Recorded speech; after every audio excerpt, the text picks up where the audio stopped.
Hey YouTube, Yugioh Rocks 97 coming at you with this week's top 5. Wait a second. Damn! Yeah, sorry about that, guys. Messy room. Trust me, my room's not normally that dirty. That is the biggest lie I have ever told. Anyways, feels like it's been a while since I've done one of these, even though it's only been like a week. Been watching Shingeki no Kyojin, or Attack on Titan. And if you know what that is, you should just like this video for that already, because that show is the best show in existence. Throwing that out there. But now on to the point of this video. This week's top 5 is top 5 cards out of Lord of the Tachyon Galaxy. Now keep in mind, this top 5 list is going to try to keep things not archetype related, otherwise I could just put all the elemental dragons or judgment or fly.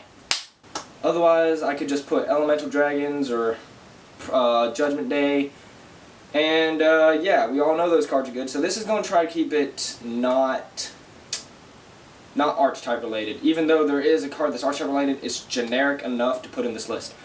So we're just going to start. Number 5 on this list is Windrose. This card, although it may not be as good as the other elemental dragons like Grand Soil, Moan Glacia, it's better than Pyrorex. It's still good. It still is a Harpy's Feather Duster. I mean, if you're playing like Dragunities, you can tech 1. Yeah, pretty much that's all I can see it being played in. But it's a good card just because if you summon it, it's just like any other elemental lord thing. Yeah, it's good. Just Harpy Feather just with their field. I think it's pretty cheap. I think it's one of the cheaper ones. I don't see it being played a lot, but I do consider it one of the better cards in this set.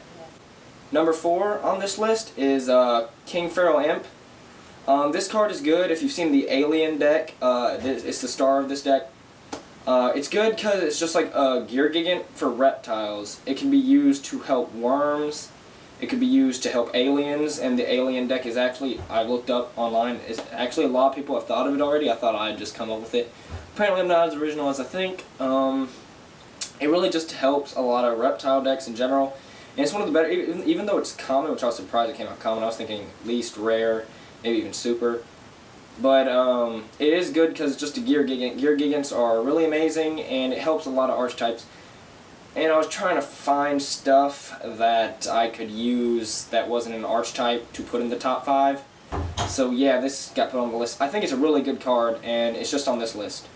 Number 3 is Sacred 7-Star Sword. I think that's its name. Has a long name, and I am not looking at the card right now, so I can't really tell you. This card is good. It's generic, even though the main one's going to be playing it is Elemental Dragons and Prophecies. There are other things that can play it, like Mermaids could play it if they wanted to. I don't see why they ever would. But it pretty much just banishes level 7, draw 2 cards. In Elemental Dragons, it's a ridiculous pot of greed. No! Go to hell. Hot! It's just, it gives speed to like Prophecies if they play it. I actually don't know if they play it. I think this, it isn't archetype related, but it's a really good spell card. Especially in Elemental Dragons, where they just use it as a pot of greed on crack. Because the +1 you get is searchable instead of just random 2 cards. You draw random 2 cards and search what you need. So I think this is one of the better cards out of the set, being non-archetype related. Number 2 is Constellar Omega. I know it's a Constellar, but it's not archetype related because it's easy enough to go into. It's 2 level 4 light, so my Batteryman deck can make it, which is really good. It's really good in there. And this card is amazing. It just stops itself from being destroyed. They can't use Bombless, D-Prison, Mirror Force unless they're going to waste 2 cards on it and double chain like a D-Prison or D-Prison Mirror Force. Can't be Phoenix Chain. It really just hits for damage, and it's an amazing card. It's one of the better non-archetype related. It is archetype related, but that's why I said try at the beginning. But it's generic enough to go into it. So I don't think it's archetype related, and I think it's one of the better cards in this set. And number 1 on this list, my opinion, the best card out of this set that's not archetype related, is Dracossack. Obviously this card is really good in Prophecies, Mermaids, Elemental Dragons, and it's just a scrap dragon on steroids, because it stops mass destruction like Torrential, Mirror Force, Dark Hole. It saves itself, It's big, it's easy to go into, and it pops cards. It's pretty dang amazing. It's secret rare. It's one of the more expensive cards in the set. One of the more hard ones to pull too, because last week was the sneak peek and no one pulled one.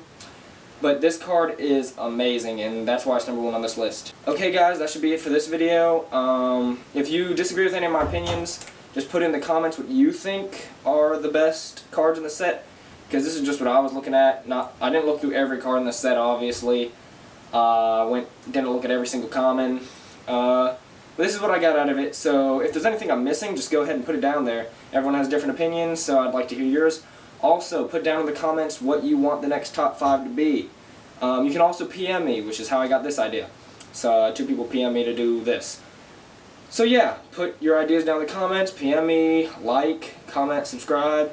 This was Yugioh 97. Bye YouTube.